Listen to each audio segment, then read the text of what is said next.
All right, so it's mid-March and it's getting a little bit warmer.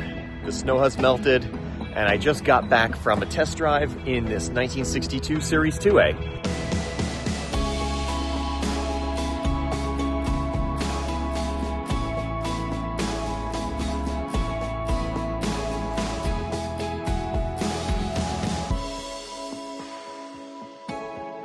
So this vehicle was built for resale. And the ones that we're choosing to build for resale are the ones that have the most popular attributes. So that means an early 2A, it means an NADA vehicle, meaning a North American dollar area vehicle, one that was originally imported to the US, and typically a soft top 88-inch. We also like to choose vehicles that had a more desirable original color, so either marine blue or pastel green. This one was originally marine blue. This vehicle was originally imported to Boston back in '62. It spent its entire life here in New England. And the reason we want to go with the NADA vehicles is that they have more collector value than, say, your gray market imports. So the vehicles that were originally imported to the US will always have a little bit more collector value. So those are the ones we choose to do as resale vehicles. So this vehicle has our version 4 specs, and all our version 4 vehicles have a little tag on the grille that have the build date and the number of the vehicle. So this one was built in February of 2025 and is number 61. So that's in addition to the original VIN number that's on the firewall. So you can see, of course, it has the original Land Rover VIN number, but also under the hood, you have our NAO sequential number. So the goal of our version 4 is to create a vehicle that's as close to original aesthetically, but is improved mechanically and is built for long-term ownership. So there's a few important points that I want to touch on that factors into long-term ownership. First of all, we don't want to build vehicles that have any over-the-top paint jobs or interiors. We want to keep these vehicles as original as possible, which is why we really stick to the original colors and the original interiors. These vehicles suffered drastically from electrolytic corrosion, and we really solved that by galvanizing as many steel parts as possible, but also by painting both sides of every body panel. So it is double the material and double the work, but if we paint both sides of the aluminum body panels, now not only is there a layer of zinc on the galvanized part, but there's also a layer of paint. So from the factory, these vehicles were not painted on the backside of the panels, and the steel parts only had a thin coat of black paint, which didn't hold up long term and caused the galvanic corrosion. So we go to great lengths to solve that problem on all of our builds. So I mentioned that we want to create vehicles that are essentially timeless, not fad vehicles, but vehicles that 20 years from now, they're going to look just as good. But it's not all about looks. It's also about the mechanical side of things. So we want to improve all the shortcomings that these vehicles had, but we want to do so in a way where the parts will be readily available for years to come. So the first thing I'll talk about are some safety upgrades. So this vehicle has 4-wheel power disc brakes. The original drum brakes on this vehicle were not power assist. They also required manual adjustment. So that means that they weren't self-adjusting brakes. And that's something that not a lot of people want to have to deal with. If it's neglected, your braking power will be severely diminished. We use Defender calipers, rotors, and pads, so easily obtainable parts. So that means 4 piston calipers in the front, 2 piston calipers in the back. In a 2,900-pound soft top vehicle like this, they stop on a dime. It just adds so much peace of mind to have an old vehicle like this with a fully modern brake system. And another safety upgrade, Defender shoulder harness seatbelts. So something as simple as putting shoulder harnesses in a series like this. This is a really elegant solution. You can see the galvanized hoops. Those put the seatbelts at the correct shoulder height. So if you simply attach them to the bulkhead, in the event of a hard stop, you're going to be kind of compressing your back.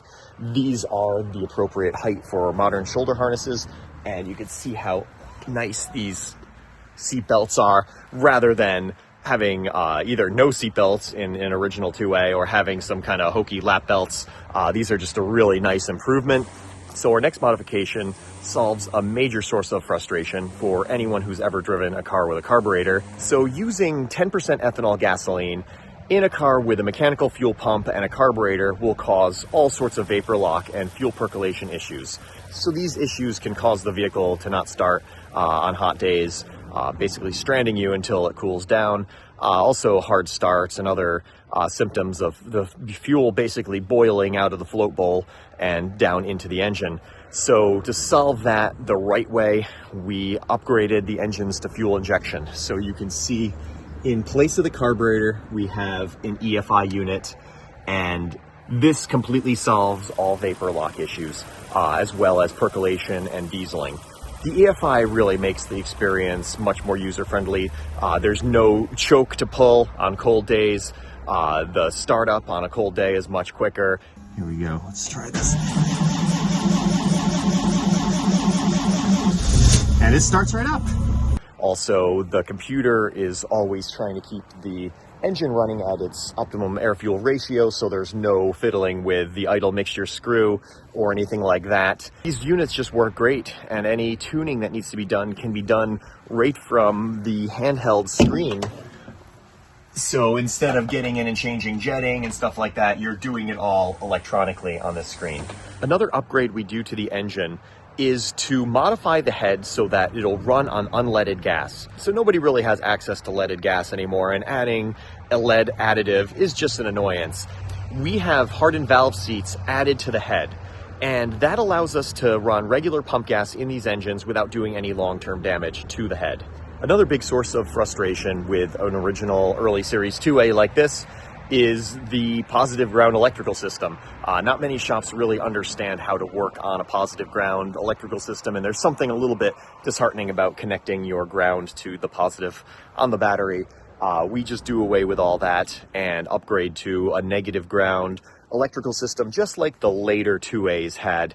So we have a later Series 3 type alternator and electronic ignition, and the wiring harness still has an original appearance, but it's been fully upgraded with a semiconductor voltage stabilizer, and the wiring harness itself is much more similar to a late 2A harness than an original early 2A positive ground harness. Another major complaint by Series Land Rover owners is the overly stiff suspension of the original trucks. These trucks were meant to be carrying heavy loads.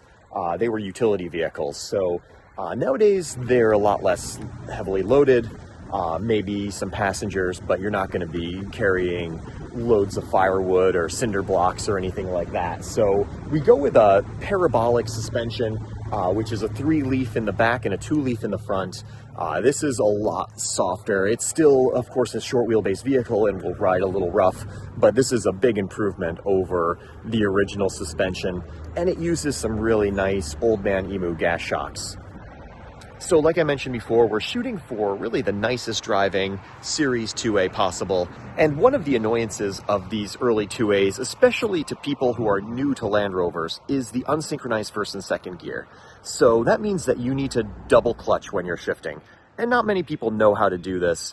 So we simply use a Series 3 transmission that has all of the gears synchronized. So this means you could shift through the gears just like in a normal car and not have to double clutch.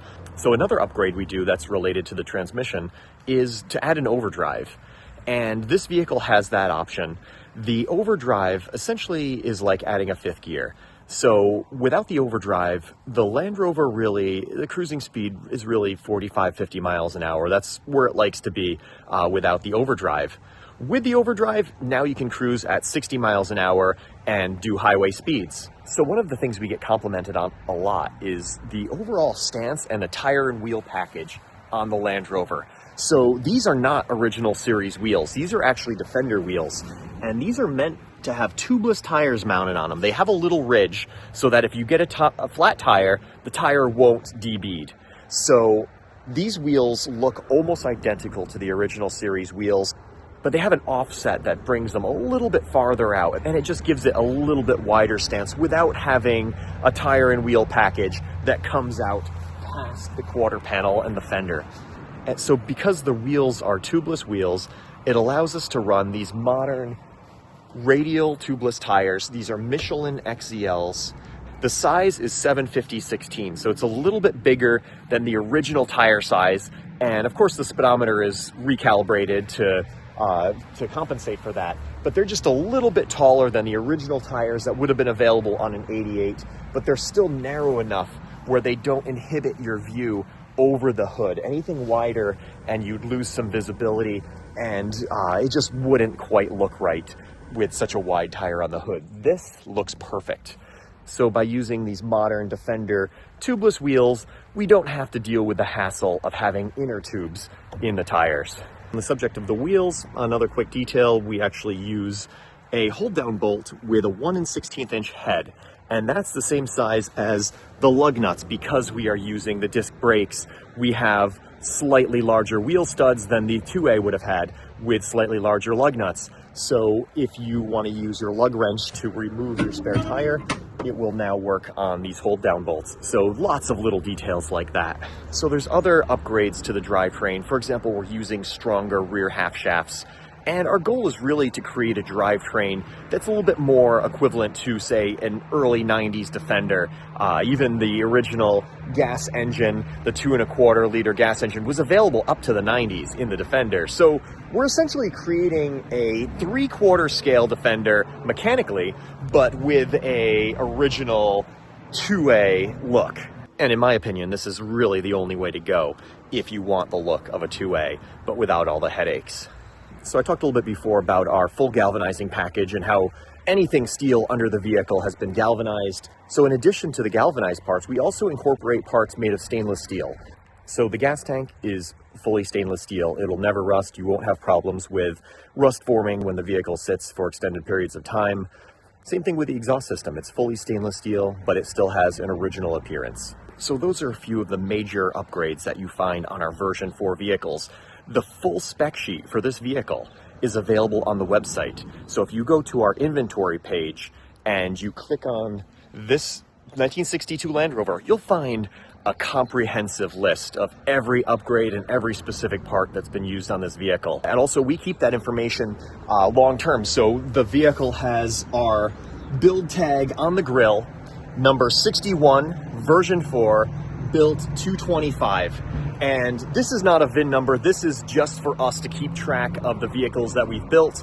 The original VIN number from Land Rover is mounted on the firewall right there. That's your original number that is associated with the heritage certificate that we can obtain from England that states all of the original specifics on the vehicle.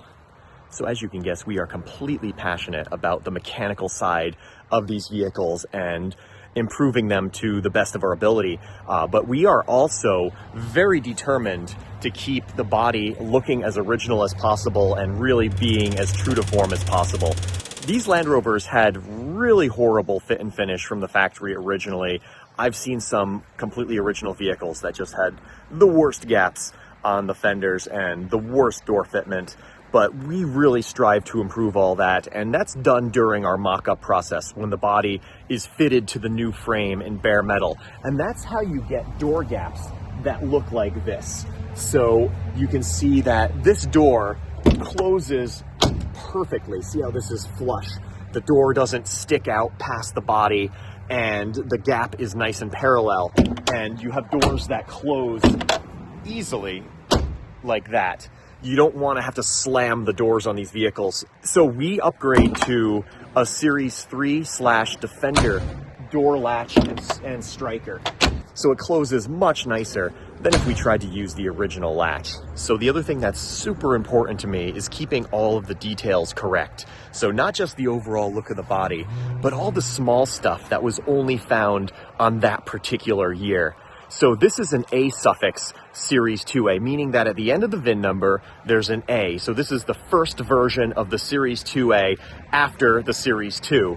So, okay, here's a few things that are A-suffix specific. The hinges have a much narrower profile than a B-suffix Series 2A, and they have a more rounded edge than a Series 2. So the B-suffix was a much bulkier profile, and then the ones used on like the late 2A were even more bulky than that. So these have the thin profile. And of course, during the Series 3, they went to what's more commonly known as like the Defender type hinges. Other little details, these two little holes in the vent flaps. So the vent flaps have nut plates in them that are captured, and they're meant to be ambidextrous. So they have holes on either side, and only one side has a captured nut plate. A few years later, during the B-suffix, they lost those 2 extra holes and they gained a riveted on nut plate. So little details. Also, an A-suffix has a rubber plug on the top of the transmission tunnel. A Series 2 has a sliding cover to access a dipstick. The B-suffix series has the rubber plug only on the side, not on the top. Oh, here's another detail. The vent flap levers, they have a screw fastening the knob. The B-suffix ones are bonded on. And there's even more details. So these wing nuts were only used on the A-suffix. The B-suffix used hex nuts, and the Series 2 used small wing nuts. The A-suffix used orange and clear lenses on the front, whereas the B-suffix used both clear lenses. So here's another detail. So the seal retainer for the steering column right here, this continues all the way around the steering column, whereas the B-suffix was actually split at the bottom. So another A-suffix specific part. The apron in the front also is more like the Series 2 apron. So you have the square profile apron. The B-suffix would have the curved profile apron. This is the same apron that was used on like the later 2s, like the 6061 Series 2. And even if the original vehicle had parts mixed up at some point during its life, we're going to bring those parts back to original. We have a comprehensive inventory of all these original parts that you can't get, and we're going to return that vehicle as close to original as possible during our restoration process. So a big question we always get asked about our builds is, how do you know when to leave an original part or when to replace it with an upgraded part? So the main driving force behind this is the desire to build the nicest driving Series 2As possible. And as part of that goal, we actually offer a 1-year warranty on all parts and labor on our builds, which is something really unheard of on such an old classic car. So to determine which parts hold up the best and that we can offer a warranty on, we've really tested just about everything on our test mule vehicles, things like radiators even. We've tested 4 different radiators, everything from an original 2A radiator that was refurbished to an aftermarket radiator made of copper, aluminum radiator, even modern plastic and aluminum radiators. And we really tested them on the highway on a hot day, going up long hills to see which one cooled the best and which one held up long term. And that's how we determine which radiator to use in our vehicles. And that also applies to the body and interior as well, just what parts hold up and what parts don't. So really buying a classic car like this with a 1-year warranty just gives you the peace of mind to know that the vehicle has really been built the best it can be, and that you're not just buying something that was cosmetically restored or improperly restored for a quick flip that will end up just costing you thousands and thousands of dollars. Not to mention all the downtime you'd be experiencing with the vehicle while it's in the shop. And even after the warranty period is up, we stand behind all our vehicles and can offer parts and tech support to keep that vehicle running as best it can be. So if you need anything as simple as an oil change all the way up to, say, collision repair from an accident, we are there to help. So tomorrow I'm going to continue test driving this vehicle. I'm probably going to drive up into the Berkshire Mountains of Massachusetts, which is part of our test drive track through Connecticut and Massachusetts, a 4-hour round trip. And the things I'm going to be doing on this test drive is just adjustments, making sure that the parking brake is adjusted, making sure the clutch is adjusted, checking the handheld on the sniper to make sure that the IIA is staying between 2 and 10%, so you have a good idle. I'm going to be adjusting the steering box and really just making sure that the vehicle drives exactly like every other vehicle we've built. So there's certain hills on this test drive route where I know where I should be downshifting, and I just want to make sure every vehicle performs exactly like the last. I'm going to be testing fuel consumption. On this last test drive, I got 15.8 miles per gallon. I'm going to be checking that to make sure that's consistent with all of our other builds. It's really an in-depth process, and the goal of hitting that 500 miles is to ensure that the engine is properly broken in, and at the end of that 500 miles, we'll change out the break-in oil and put regular oil in it, and the vehicle will be ready to go for the next owner. So if you're interested in this Land Rover, it's going to be available soon. I'm almost at the end of my test drive miles. feel free to give us an email and we can start a conversation about this vehicle. I can go into more in-depth discussions on all of the specifics that go into the version 4 specs, or we could just talk about the experience of getting in one of these vehicles and just driving it through the hills and backcountry and just the joy of a restored Land Rover like this. So feel free to reach out to us through email and let's start a conversation.